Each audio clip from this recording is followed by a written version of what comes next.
alone at 9 years old, with no mother, no father, and no one left in the world who would claim her by blood. Josephine Calder learned exactly how little a child's life is worth to those who stand to profit from her silence. It was her uncle, Silas Calder, her father's own brother, who turned her out of the only house she had ever known, telling the town of Alder Creek, Nebraska, that the girl was simply too much trouble for a bachelor freight agent to raise, and that God would provide. God, as it happened, left her 25 years to grow hard and careful, and by the time she was 34 she had exactly $11 to her name, folded twice inside her glove. With that $11 she did something every soul in Alder Creek would call foolish. She bought a rusted, gutted, forgotten railroad boxcar sitting dead on an abandoned spur behind the old depot,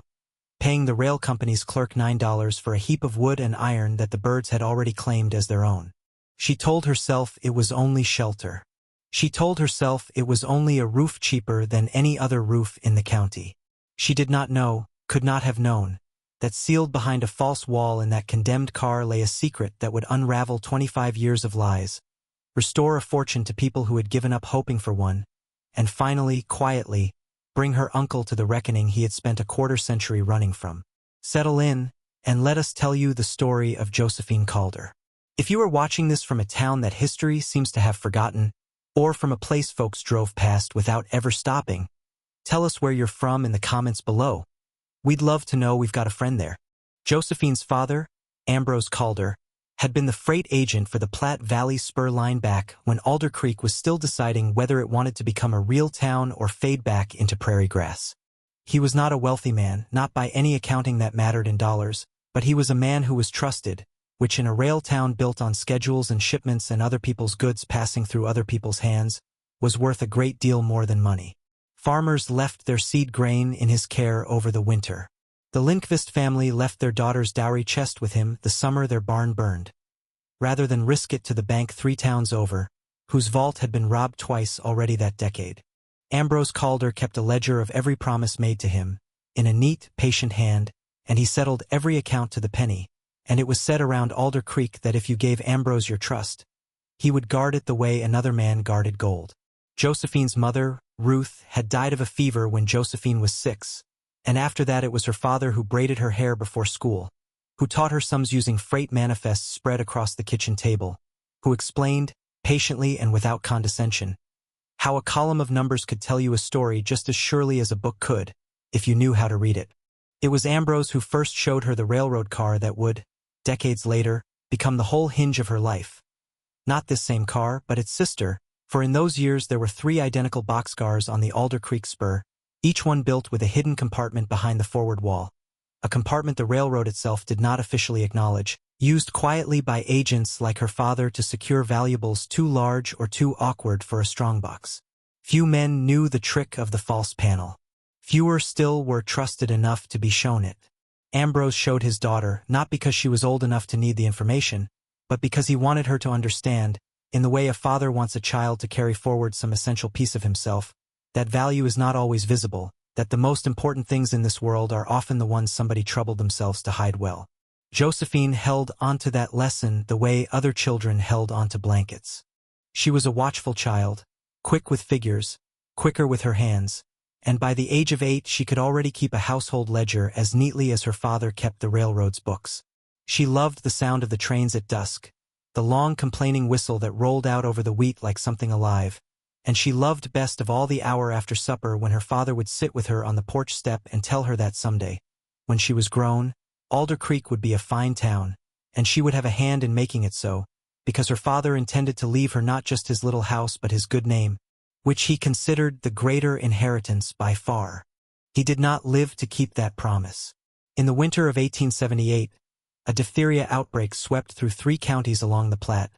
and it took Ambrose Calder in 11 days, the same illness that had taken 40 other souls in Alder Creek that season, though it seemed to Josephine, in her grief cruelly personal, as though the sickness had reached into her house on purpose. She was 9 years old, and she stood at the graveside in a borrowed black dress 2 sizes too large, and she did not cry, because some deep, frightened instinct told her that a person who could not stop crying could not think, and she suspected, correctly, that she was about to need every ounce of thinking she had. Her uncle Silas arrived from Omaha within the week, dressed finer than anyone had seen a Calder dress before, full of soft words about family duty and Christian obligation. And he took possession of his brother's house, his brother's modest savings, and his brother's daughter with the same brisk efficiency he might have used to take inventory of a warehouse. For 8 years Josephine lived under his roof, and for 8 years she watched him transform himself, slowly and carefully, from a man of no particular means into the most prosperous citizen in Alder Creek, buying up land along the creek that fed the town's wells and mills, acquiring water rights parcel by parcel with a patience that seemed, to the townsfolk, like shrewd foresight, and seemed, to Josephine, like something closer to theft, though she could never say precisely what had been stolen, only that her father's modest estate had somehow vanished into her uncle's growing one, and that the ledger her father had kept so faithfully had never once been shown to her, no matter how many times she asked. When Josephine turned 17, the age at which, under the terms of her father's will, she was to receive whatever remained of his estate, Silas sat her down in the parlor of the house that had once been her father's and informed her, with an expression of practiced sorrow, that there was nothing left to give her. Medical bills, he said, debts her father had never disclosed, the cost of raising her all these years. He produced no ledger, no accounting, nothing but his own solemn assurance, and when she pressed him, gently at first and then with a fire that surprised them both, he told her that a girl who could not be grateful for 8 years of shelter had no business calling herself family, and that she was welcome to make her own way in the world if she found his hospitality so intolerable. She left that same week with a single trunk, $22 she had saved in secret from mending and washing for neighbor women, and a fury so quiet and so deeply banked that it would take her 17 more years to understand she had never actually let it go out. Those 17 years were not tragic, exactly, though they were hard in the particular way that a hard-working woman's years are hard when she has no family to catch her if she stumbles. She went first to Kearney, where she took in sewing and kept books for a dry goods merchant who valued her sums more than he valued paying her fairly. She went from there to North Platte and then to a rougher cattle town near the Wyoming line, always working, always saving what little she could, always watching, with the same patient attention her father had taught her, the way money moved through a place and who it moved toward and who it moved away from. She never married, not for lack of opportunity but because she had learned early and thoroughly that a man's promises were worth exactly what he chose to make them worth, and she preferred her own promises, which she had never once broken. She grew into a tall, composed woman with steady gray eyes and a reputation, wherever she went, for being someone you could trust with your accounts and your secrets both, which was, she sometimes thought with a private, bitter humor, the very reputation her father had built and her uncle had stolen. In the spring of 1903, word reached her, through a chain of acquaintances that stretched back to Alder Creek, that the town's rail spur was being decommissioned, the depot sold, its remaining rolling stock auctioned off for scrap or salvage. Something in her, some old unfinished thread, pulled her back toward the town she had not seen in 17 years. She told herself she was only curious. She told herself she wanted to see her parents' graves properly tended, which they had not been. She did not tell herself the whole truth, which was that some part of her had never stopped wanting to know what had really happened to her father's estate, and that returning to Alder Creek felt, obscurely, like the only way to finally close a ledger that had sat open in her chest for a quarter-century. She arrived in Alder Creek in April, in a town both familiar and strange to her, grown larger, dustier, more prosperous in patches and more threadbare in others, and she found lodging with a widow named Hattie Fenn, who kept a boarding house near the old depot, and who remembered Josephine's father fondly enough to charge her only half the usual rate. It was Hattie who mentioned, almost in passing, over a supper of ham and boiled potatoes, that the railroad company was selling off 3 old boxcars left dead on the abandoned spur, cars too old and too rotted through for further service, and that the company clerk would let them go for whatever a body was willing to pay, since scrapping them cost more than they'd fetch. Josephine thought of her father's hand guiding hers along a hidden seam in a boxcar wall when she was 7 years old, and she thought, with a strange and sudden certainty she did not examine too closely, that she wanted to see those cars before anyone else did. She found them the next morning, 3 long dark shapes slumped on rusted trucks amid weeds gone waist-high, their paint long since weathered to gray, their doors hanging crooked on failing hinges. The clerk, a tired young man named Overby who seemed embarrassed by the whole business, told her frankly that nobody wanted them, that one had already half collapsed, that she'd be a fool to spend good money on lumber that would likely fall down around her ears. She asked him the price anyway. He said $9 for the soundest of the three, and looked at her as though he expected her to laugh and walk away. She did not walk away. She counted $9 from the 11 folded in her glove, the sum total of what remained to her after the journey and a month's board, and she signed the paper over be set before her, and she became, for reasons she could not entirely have explained to anyone watching, the owner of an abandoned, condemned, thoroughly unremarkable railroad boxcar sitting dead on a spur nobody used anymore. It took her 3 days of careful work, alone, with a borrowed crowbar and a broom and more patience than most people would have thought the task deserved, to clear enough refuse and rot from the car's interior to see its bones plainly. She meant, at first, only to make it weathertight enough to serve as a place to store the few belongings she had, perhaps even to live in cheaply while she decided what her next years would hold. But on the third afternoon, running her palm along the forward wall the way she had seen her father do once, feeling for a seam rather than looking for one, she found it. A panel perhaps 2 feet wide, fitted so cleverly into the car's paneling that 100 inspectors could have passed it by, its edge betrayed only by a hairline gap her father's memory had taught her fingers to search for. Her heart did something complicated in her chest. She pried at the panel with the flat of the crowbar, gently, the way she imagined a woman might handle a wound rather than a plank of wood, and after some resistance it gave, swinging inward on a simple wooden peg hinge, revealing a shallow compartment perhaps a foot deep, dry as a bone despite the decades of weather that had ruined everything around it, and inside that compartment, wrapped in oilcloth gone stiff and yellow with age, she found a strong box no larger than a bread loaf, and, beneath it, a leather satchel containing papers whose edges had been sealed with wax that had somehow held. She did not open either that first evening. She sat instead in the failing light with her hand resting on the oilcloth, and she found, to her own considerable surprise, that she was weeping quietly and without shame, for the first time since she had stood dry-eyed at her father's grave 25 years before. She waited until the following morning, in full daylight, with the car's door propped wide to let the prairie sun pour in, before she broke the wax seal on the satchel. The papers inside were her father's, unmistakably his hand, the same neat patient script he had used to teach her sums at the kitchen table. There was a ledger, considerably more detailed than any she had seen before, recording not merely her father's personal accounts but a running record of moneys and valuables entrusted to him by half the families of Alder Creek during the years he had served as freight agent, dowries, seed money, small inheritances, a widow's savings, a farmer's fund for a new well. Sums that, added together across the ledger's careful columns, amounted to a considerable fortune for a town that size in that era. Attached to the ledger by a length of ribbon was a letter addressed to no one and everyone, dated only weeks before her father's death, in which he explained, in the plain unhurried language of a man setting his affairs in order against the chance of misfortune, that he had begun consolidating these scattered funds, with the knowledge and consent of their owners, into a single trust intended to finance the thing Alder Creek most desperately needed and could least afford, a proper waterworks, drawing from the creek upstream of the town rather than from the failing shallow wells that left half the county's cattle and half its children sick each summer. He had been in negotiation, the letter said, with the rail company itself to secure the water rights along a stretch of the creek that the company owned but did not use,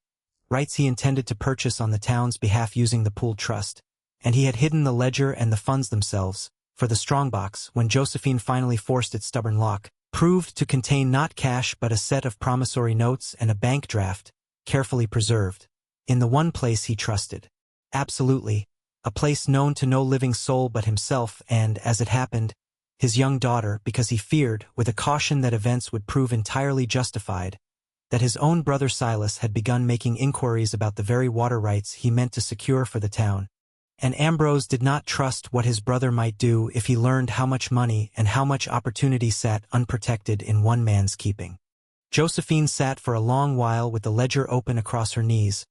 reading her father's dead voice as though he had reached across 25 years to speak directly to her, and she understood, with a clarity that felt almost physical, exactly what had happened in the weeks after his death. Silas had come to settle his brother's affairs and had found no trust, no fortune, nothing but a modest house and a modest daughter, because Ambrose, dying suddenly of a fever that gave him little warning, had never had the chance to tell anyone but the ledger itself where the town's money had gone. Silas must have suspected something was missing. The families who had entrusted their savings to Ambrose Calder would surely have come asking, in time, and Josephine now recalled, with a chill, that several families had indeed quietly stopped speaking to her uncle over the years, families whose water rights parcels along the creek had ended up, one after another, in Silas Calder's growing portfolio, purchased, she now understood, at fire sale prices from people who believed their savings were simply gone and who needed cash however they could get it. Her uncle had not merely inherited a smaller fortune than he wished. He had built his considerable fortune, brick by brick, on the desperation of neighbors who did not know that the money meant to save them had been hidden, safe and whole, less than a mile from where they slept every night. The full weight of this discovery took Josephine several days to absorb, and she spent those days in a state of careful, deliberate quiet, telling no one in Alder Creek what she had found, not even kind Hattie Fenn, because she understood, with the same instinct that had kept her dry-eyed at 9 years old, that a secret of this size, handled carelessly, could be buried again just as easily as it had been unburied, and this time perhaps forever. She spent long hours with the ledger, cross-referencing names against the town she now walked through each day, recognizing, with a pang each time,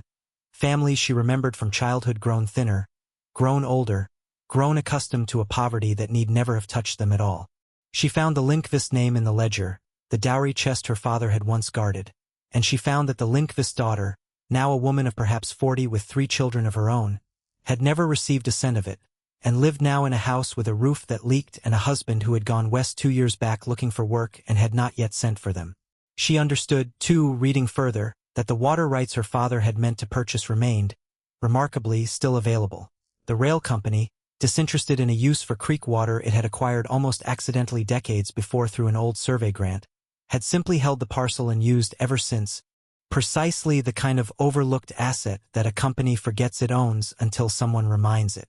The promissory notes and the bank draft in the strongbox, if presented properly, and if the funds could be shown to belong rightfully to the pooled trust her father had organized, were more than sufficient, even accounting for a quarter-century of interest and inflation that the note's original bank had continued, faithfully, to accrue, to purchase those rights outright and build the waterworks her father had dreamed of, with funds left over besides to return a measure of relief to the very families who had trusted him. It was not a fortune Josephine could keep for herself, not honestly, not with her father's own hand explaining plainly on the page whose money it truly was, and she found, turning this over in the quiet of her rebuilt boxcar in the evenings, that she did not want to keep it. What she wanted, with a hunger that surprised her by its intensity, was to finish what her father had started, to close the ledger the way he would have closed it, and to see her uncle's long, comfortable fortune, built stone by stone on other people's despair, finally weighed against the truth. She understood, too, that this would not be simple. Silas Calder was no longer the ambitious newcomer of 1878.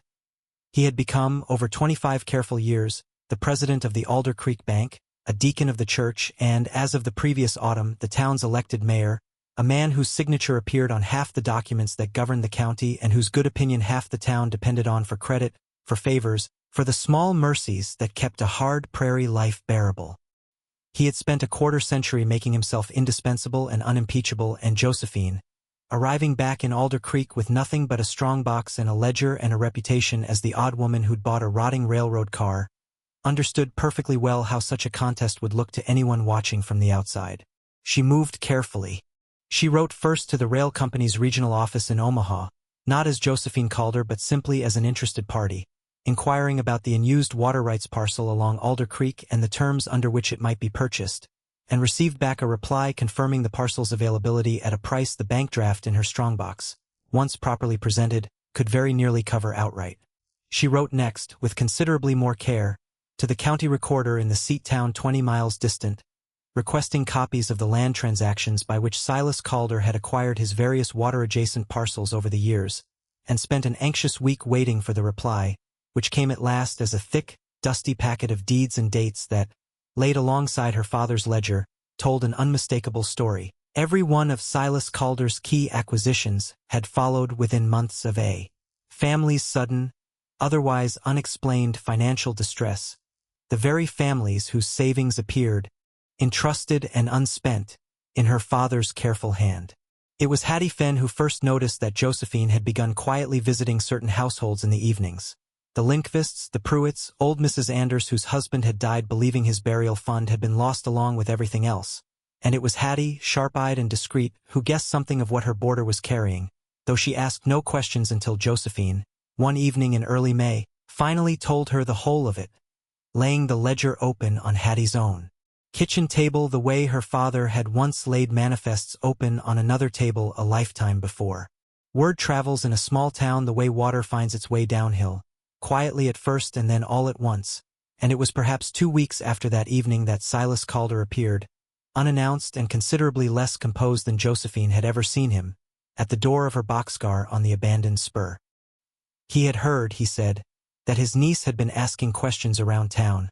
stirring up old grief better left buried, and he wanted to know, plainly, what she thought she was doing. Josephine, who had rehearsed this moment more times than she cared to admit, invited him inside her small restored car with a calm that she suspected unsettled him more than any accusation could have, and she showed him, without preamble, her father's ledger, open to the page bearing his own name and the parcel he had purchased from the Lindqvist family in the spring of 1881, for months after Ruth Lindqvist's father-in-law had died believing his daughter's dowry gone forever. Silas Calder did not deny it, not outright, though he tried, in the first moments, the old familiar tone of wounded family feeling, the suggestion that Josephine was twisting an old man's honest business dealings into something sinister out of some long-nursed grudge over her own inheritance. But Josephine had not spent 17 years keeping other men's books for nothing, and she laid before him, one after another, the deeds, the dates, the ledger entries, the bank draft that still bore the original teller's seal, until the story told itself so plainly that even Silas's considerable talent for softening hard facts into gentler shapes could not withstand it, and he sat, finally, in the one chair her small car afforded, an old man suddenly, his prosperity looking, in that light, less like foresight and more like what it had always been. He did not confess, not in so many words, not that evening. He left her car with a warning, thinly veiled as brotherly concern, that a woman making such accusations against the town's mayor and its bank president had better be very certain of her ground,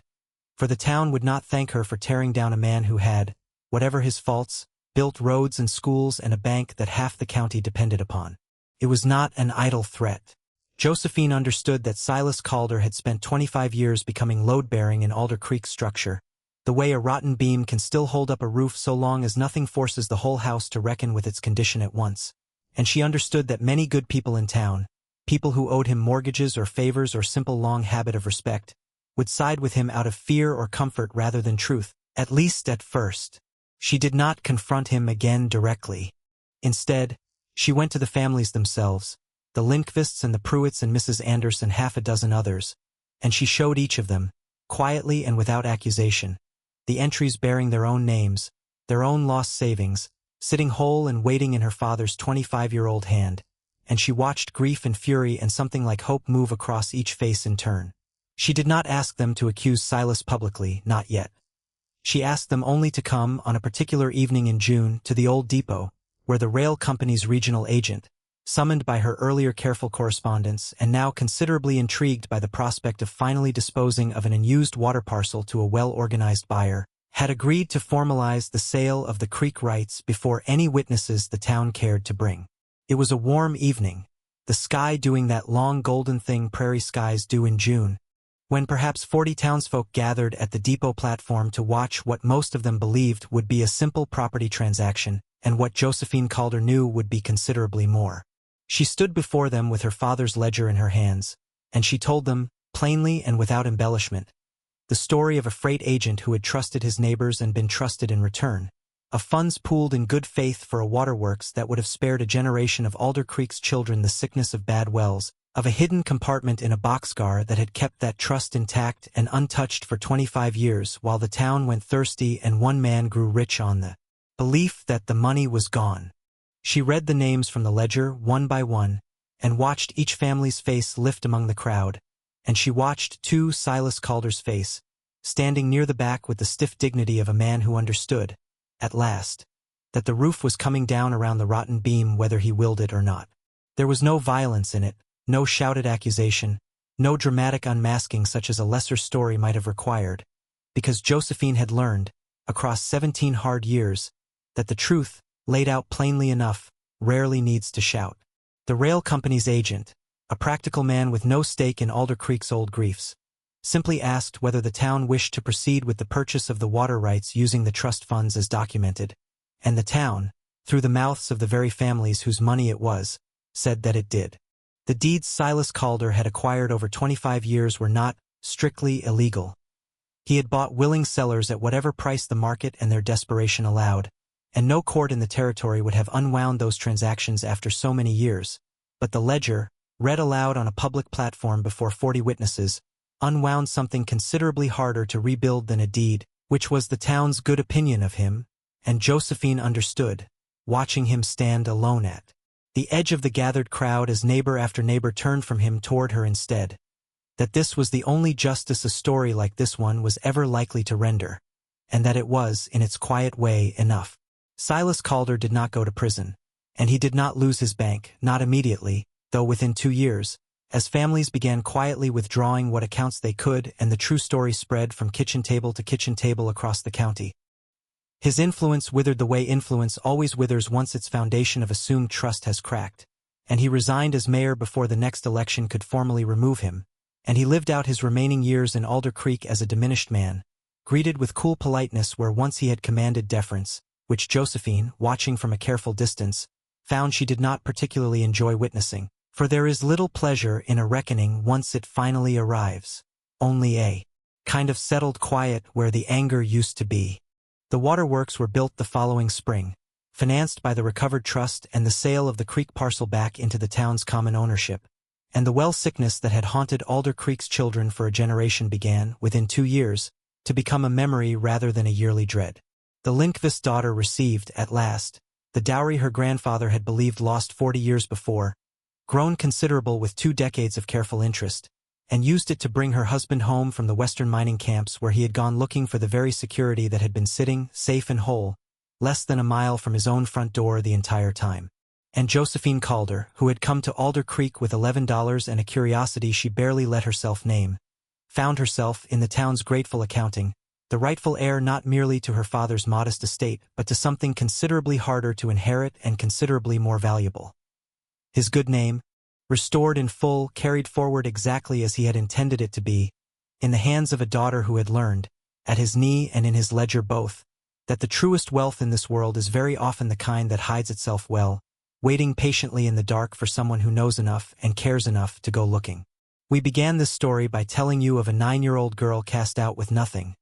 and of a woman of 34 who spent her last few dollars on a heap of rotting lumber that the whole of Alder Creek considered a fool's purchase. We told you that something sealed inside that car would change her life and restore a community, and we did not exaggerate, because that is precisely what happened. A father's quiet, careful love,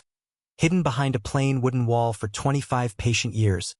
waiting not for riches to multiply but simply for the one person he had trusted enough to show its secret, to come home and find it. Josephine Calder did not set out to expose her uncle or to become the town's benefactor. She set out only to understand what had truly happened to her, and in following that thread all the way to its end, she discovered that the things we write off as worthless, an old car, an old grudge, an old grief we think has nothing left to teach us, are so very often the places where the truest value has been quietly waiting all along. Thank you for spending this time with us and with Josephine Calder's story. If it moved you, we'd be grateful if you'd share it with someone who might need reminding that overlooked things are not always empty things, and that patience, in the end, so often outlasts even the longest injustice. Before you go, we'd love to hear from you. What is a time in your own life when you found real value in something everyone else had already written off? Tell us in the comments below. We read every one, and we love hearing where our stories find you. Until next time, stay close.